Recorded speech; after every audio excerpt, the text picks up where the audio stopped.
In this video, I'm going to break down my ideal sales day, from strategies to how I time block my day and even the softwares I use to get everything done. My name is Dallas. I make sales, startups, and real estate content. If you're into that, please, subscribe, drop a like, comment. Would love to connect around any of that. So without further ado, let's jump into the first part of my day, and that's my high priority catch up. Nothing fancy, no sales here. So this is email follow-up. This is checking my calendar.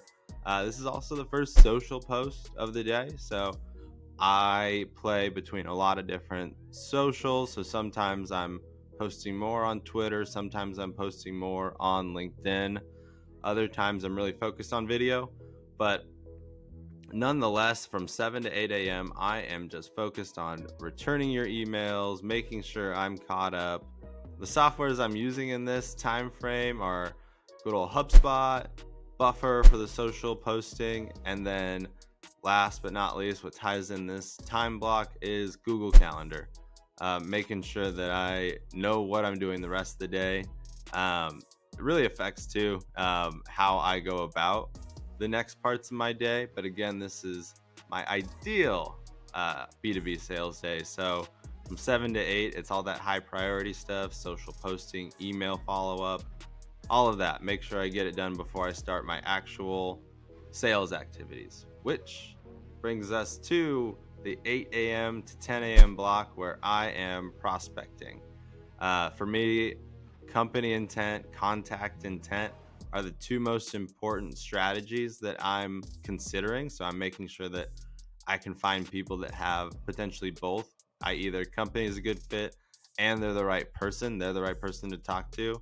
And they may have a couple things that they've done that I can react to, maybe add value to them in the reaction that they would respond to me and start a conversation for. So company intent, contact intent, super important.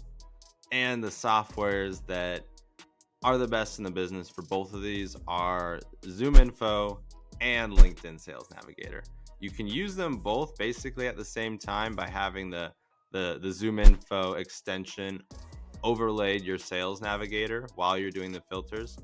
That's my favorite way. It does a really good job at enriching the data and setting people up and just get them moving from the process. Make sure you know where they're at. Like if they're posting recently and they're showing themselves at a current role fairly recently, that's likely up to date. Whereas ZoomInfo can be a little bit behind on if they're still there. The data itself is really accurate, but they might just be a step behind. So using both is super powerful. The only side strategy that I would note is that sometimes it's beneficial to just use the full ZoomInfo. Look for the company names that you have the intent relative to your product or service, and then take those companies and put it into your LinkedIn Sales Navigator filter. So you don't necessarily need to have it overlaid. It's not going to do too much for you because you still have to just copy the name of each company down and put that into your Sales Navigator filter. But that does a really, really good job at maybe finding the more active people on social already at that company, as opposed to just kind of opening the whole search and then double checking after the fact one-on-one if the company has the intent. This way you can start searching all the correct contacts and then consolidate it down to just one contact per company to start at. So company intent, contact intent, this is super huge to get started in the prospecting space. But from 8 to 10, I am just getting people prospected and on to step 1 of the sequence. So like I said, ZoomInfo, LinkedIn Sales Navigator, essential. And in this stage, I'm also using reply.io to start the sequence. I'm often putting a email, LinkedIn, sometimes a video first as the first message, maybe one other channel also at the exact same time, saying, hey, I just sent you something on this channel on email, or I just sent you something on LinkedIn. If someone wants to reach out or respond or buy something or talk to me off of just a email or a LinkedIn, that's great. I save myself the effort to call, and maybe they wouldn't have liked the cold call. They would have felt like interrupted in their day, right? There's a ton of more people than not do not appreciate a cold call. They don't want to talk on a phone. Typically, only other salespeople and really only other sales leaders enjoy it. So that's why I start with that, and it kicks off the whole sequence as well. So all the follow-ups that are a little bit less customized, personalized. So that is kind of my strategy there. I'm really focused on the company and contact intent, which allows me to start setting up those messages in a little bit more of a kind of a bulk setting. Make sure they're on like a 6 or 7 step cadence, but it's okay because I'm taking a lot of time on that first message in the personalization, and doing a lot of callback to that initial offer throughout the follow-up. So 8 to 10 prospecting, that's what I like to do. Now, right when it hits 10, it's dial time. Personally, I don't call as much in the afternoon unless it's like one individual that I'm trying to get a hold of, or a specific meeting that I'm trying to reach out for. What I found is a lot of people do their deep work in the mornings, and they're a little bit pre-lunch mindset, so maybe a little bit more apt to take a call, especially if it's business related, and you can give them a value add that cuts so much time out of their day. So from 8 to 10, I am cold calling. Softwares that I use here are Dialpad and Vidyard. So I like to get 30 calls kind of punched out. Hopefully I've sent like 20 voicemails and maybe had 2 conversations or 3 conversations. Great. And then before I call it for lunch, I'm sending 10 personalized videos, in hopes that I'm getting a video response. They're going to read it and look at it, view it while I'm at lunch. They're going to listen to the voicemail while I'm at lunch.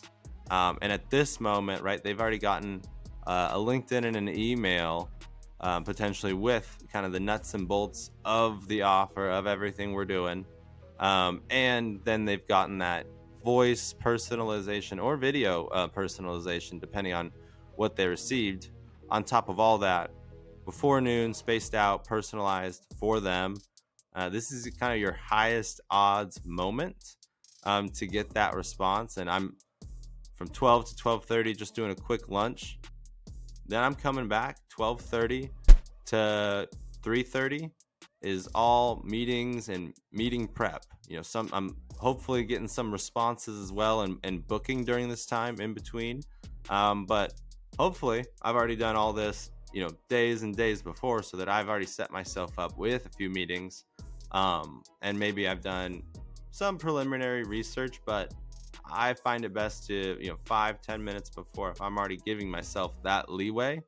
It helps me build confidence regardless, just to reaffirm maybe the other company's data, or just walk through in my head a few ways, a few talk tracks that we could go, and a few ways that my product or service could specifically help that person or that company. Remember, this is kind of the ideal sales day strategy. So again, this is like, there's no way someone's going to be able to get all of this done, especially if you're doing really well, right? You might set yourself 6 or 7 meetings that require morning meetings, that require maybe your full day's attention and just meeting prep. So remember that, these are all just like the ideal scenarios. But once you've hit 3:30, right, we've already looked at all the morning have to do's. Then we prospected and set these sequences, these 7 to 10 to 15 step sequences, but we started it really personalized. And then we dialed from 10 to lunchtime and made sure they heard our voice, made sure they saw our face via video, Dialpad, Vidyard. Awesome tools. Had some lunch, refueled. Then we had all of our meetings, meeting prep. Last but not least, I'm just breaking down basically where I started my day and following up on all those outstanding emails, making sure I've answered any outstanding questions that are in my inbox, and then engaging with some other social posts, making sure that I didn't miss any, key information that went on throughout the day. And if all is well, all my inbox is empty and I have exhausted every bit of, cold outreach that I feel is good for the day, um, then I will call it. There's no hard stop time for me in any given moment. Before, the 4 to 5, I'm pretty intentional about timing, just during those business hours, during those common business hours, right? Because I know that we're all really habitual. People are habit forming creatures, and those time frames really do make a big difference up until 4, 5, 6, 7, 8, 9, right? Where it's all of kind of a mesh. Most people are in a completely different frame of mind, mindset, and the odds of certain things, or even being able to certain things like cold call at 6 p.m. Pacific time. It's a horrible idea. You could be calling people at 9 p.m.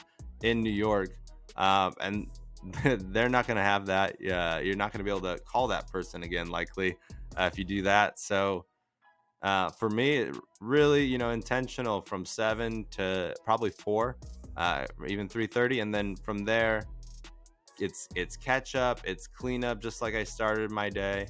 Maybe writing out some notes for the next day, but that's it. If I need to work longer and do a bunch more admin till 6, sweet.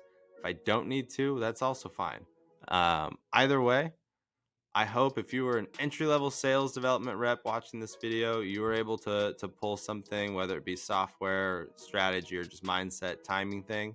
And even if you're a sales leader, right? Like if you were able to pull an insight or a software tool that you didn't know about previously, or didn't use with another software tool the same way I'm using it. I hope you're able to pull something, try a strategy that gets you 5-10% more, maybe reply rate, open rate. Nonetheless, my name is Dallas. I make sales, startup, real estate content. If you enjoyed the video, please drop a like, subscribe for more of those sales, startups, real estate type videos, and have a good rest of your day. Peace.